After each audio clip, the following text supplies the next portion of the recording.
Bismillahirrahmanirrahim. Assalamualaikum warahmatullahi wabarakatuh. Salam sejahtera untuk kita semuanya. Semoga selalu dalam kondisi yang sehat dan selalu dalam lindungan Tuhan Yang Maha Kuasa. Selamat siang waktu Tunisia dan selamat berpuasa bagi teman-teman Muslim yang sedang menjalankannya.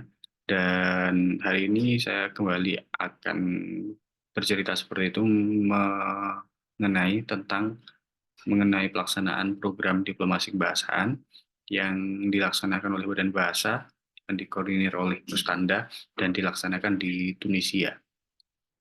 Jadi teman-teman sudah tahu seperti itu bahwa tahun lalu itu program pembelajarannya tahun 2023 itu berakhir pada tanggal 31 Desember 2023. Dan setelah pengajar itu kembali, maka pengajar harus melaksanakan pelaporan seperti itu, pelaporan mengenai program pelaksanaan program bahasa Indonesia di luar negeri. Dan setelah itu, maka tahun 2024 juga kembali dilaksanakan program atau pelaksanaan program diplomasi kebahasaan. Nah, di Tunisia sendiri, kalau kita berbicara mengenai uh, pembelajaran bahasa itu dilaksanakan di Institut Superior des Langues de Tunis yang ada di kota Tunis, Tunisia. Dan pada semester ini sebenarnya pelaksanaan programnya itu sudah dimulai pada akhir Januari. Namun, untuk pelaksanaan eh, program diplomasi bahasa ini tidak bisa dilaksanakan pada bulan Januari karena faktornya adalah penganggaran tahun 2024 belum keluar. Jadi, pelaksanaannya itu baru bisa terrealisasi itu pada bulan Februari sebenarnya. Karena yang saya tahu, ada teman saya yang mengajar di Filipina itu dia bisa berangkat seperti itu di pertengahan Februari setelah pemilu. Namun karena faktornya adalah selain karena faktor pemilu di bulan Februari tadi, penganggaran, kemudian pemilu, untuk pelaksanaan program pembelajaran bahasa Indonesia di Tunisia ini terhambat juga oleh pengajuan surat ke Sekretaris Negara. Jadi yang awalnya direncanakan dilaksanakan pada tanggal 18 Februari, maka kemudian diundur pada eh, awal Maret. Namun karena awal Maret juga masih ada kendala mengenai surat dari Sekretaris Negara, mengenai surat izin, surat dinas seperti itu, maka akhirnya pelaksanaan pembelajaran bahasa Indonesia atau pelaksanaan program diplomasi kebahasaan ini baru bisa dilaksanakan pada tanggal 31 Maret. Nah, sekarang saya mau bercerita mengenai pelaksanaan program pembelajaran bahasa Indonesia di Tunisia. Di Tunisia sendiri, seperti di video sebelumnya yang sudah saya sampaikan bahwa pelaksanaan pembelajaran bahasa Indonesia itu dilaksanakan di ISLT, Institut Superior des Langues de Tunis, dan tahun ini adalah semester kedua pelaksanaan pembelajaran bahasa Indonesia di sana. Jadi kalau kita lihat dari pembelajaran tahun lalu itu total ada 101 mahasiswa yang terdaftar. Yang aktif eh, mengikuti pembelajaran ada sekitar 89 mahasiswa.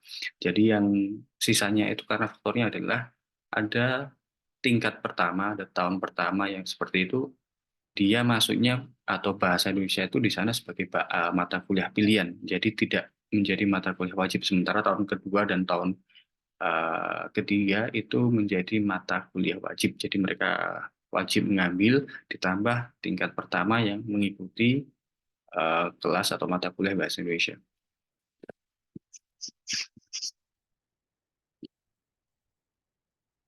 Dan pelaksanaan pembelajaran atau pelaksanaan program diplomasi kebahasaan ini dimulai dari tanggal 31 Maret sampai 1 Mei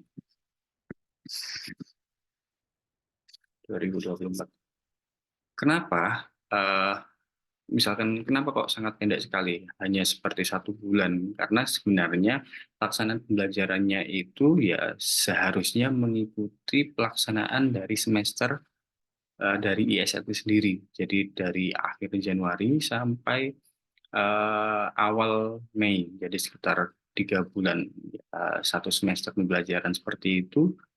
Dan karena faktornya adalah masalah anggaran tadi, kemudian masalah pemilu dan masalah surat izin dari Sekretaris Negara, maka eh, Pustanda itu baru bisa memberikan atau menugaskan pengajar seperti itu ya baru tanggal 31 Maret. Sementara semesternya berakhir sebelum tanggal 3 Mei.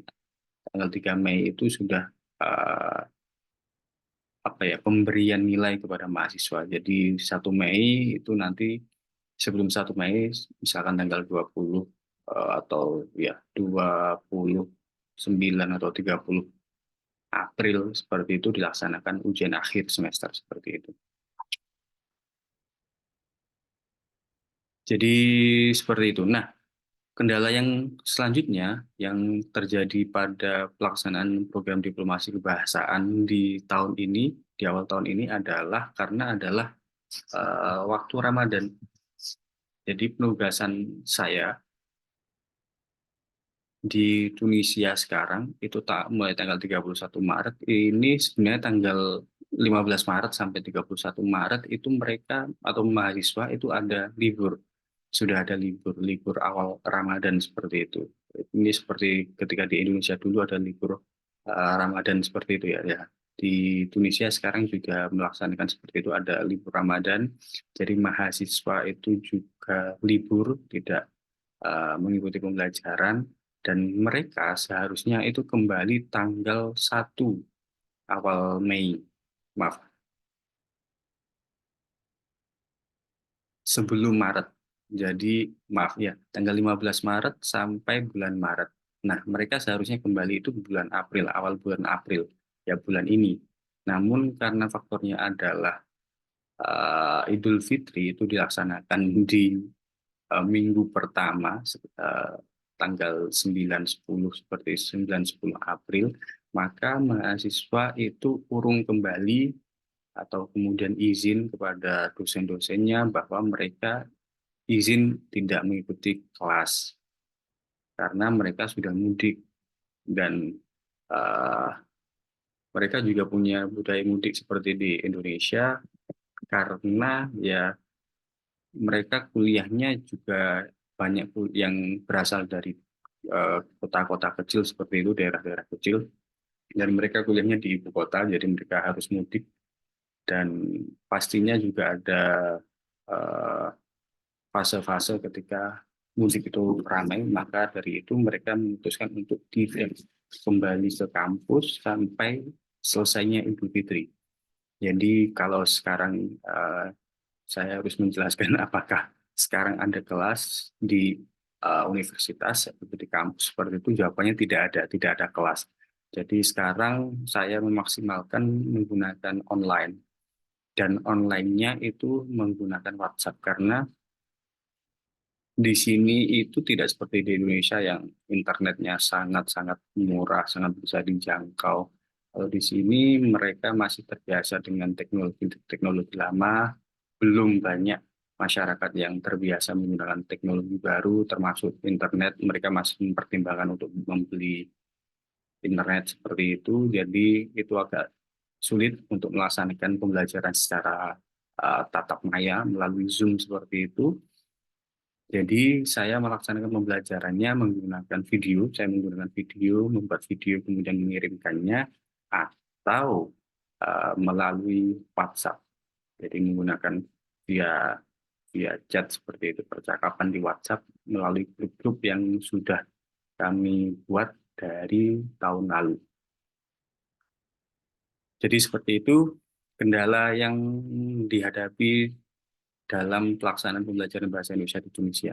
Nah, Idul Fitri itu dilaksanakan pada sekitar tanggal 10 ya, tanggal 10, 9 atau 10, otomatis ada waktu beberapa hari untuk mereka berkumpul merayakan Idul Fitri di rumah bersama keluarga. Otomatis pembelajaran itu baru bisa dilaksanakan pada tanggal minggu depannya, itu sekitar tanggal 15. Nah, tanggal 15 sampai tanggal 31 itu berarti sekitar ada 2 minggu lebih.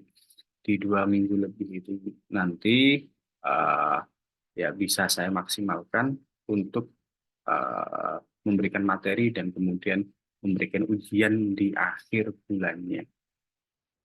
Yang perlu teman-teman tahu, karena faktornya adalah banyak keterbatasan-keterbatasan yang saya hadapi selama melaksanakan program pembelajaran bahasa Indonesia di Tunisia di periode ini, maka kemudian eh, melalui WhatsApp itu saya gunakan untuk mempersiapkan mahasiswa mengikuti Festival Handai Indonesia yang akan dilaksanakan pada 2 bulan lagi, pada ya sekitar bulan Mei. Jadi seperti itu. Jadi sekarang saya sedang menyiapkan mahasiswa untuk mengikuti Festival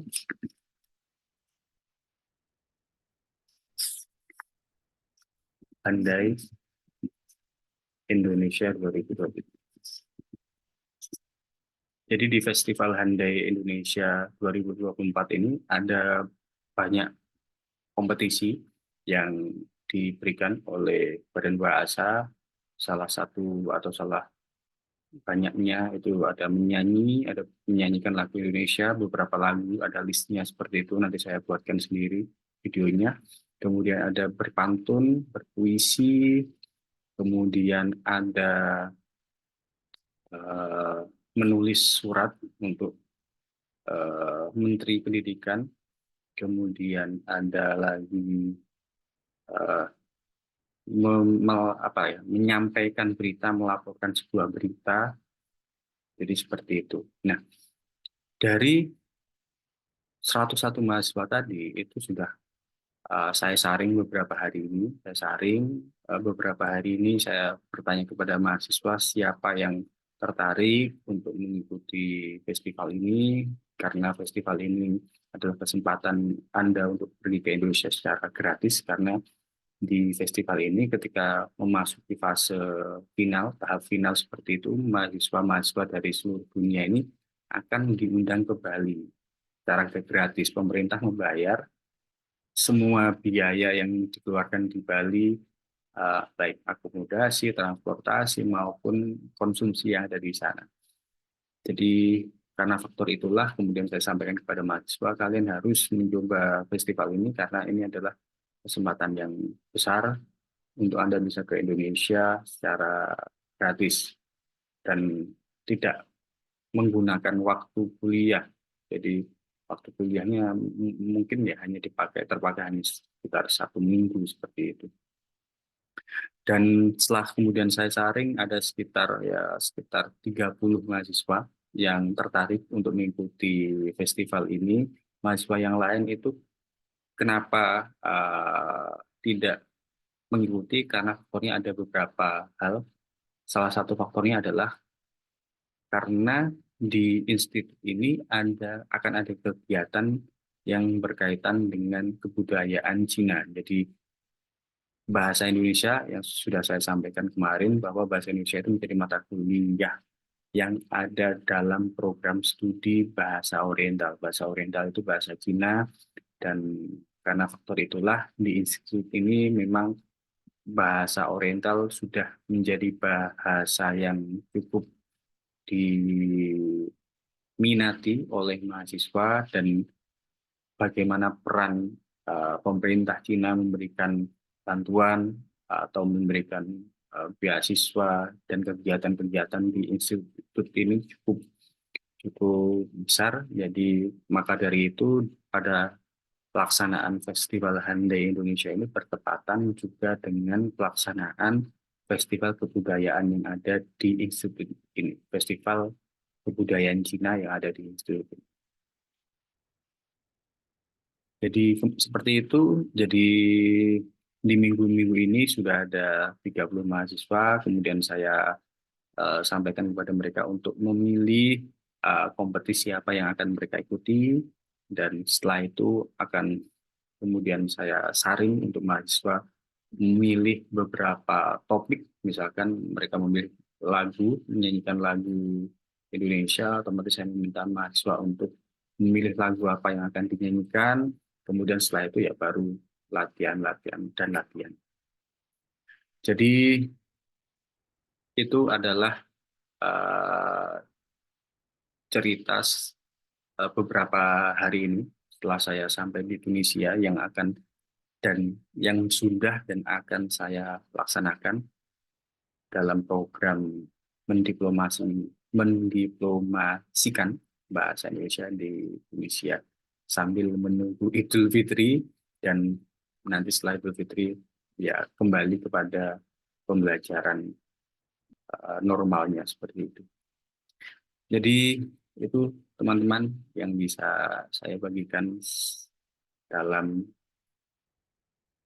pelaksanaan pembelajaran bahasa Indonesia di Indonesia melalui diplomasi kebahasaan, internasionalisasi, membuanakan bahasa Indonesia di tanah negeri ini. Semoga bahasa Indonesia selalu jaya dan semakin berkembang pelaksanaan pembelajarannya di Indonesia. Saya akhiri sambil menunggu berbuka. Selamat berbuka untuk Indonesia. Terima kasih sudah mendengarkan cerita saya. Assalamualaikum warahmatullahi wabarakatuh.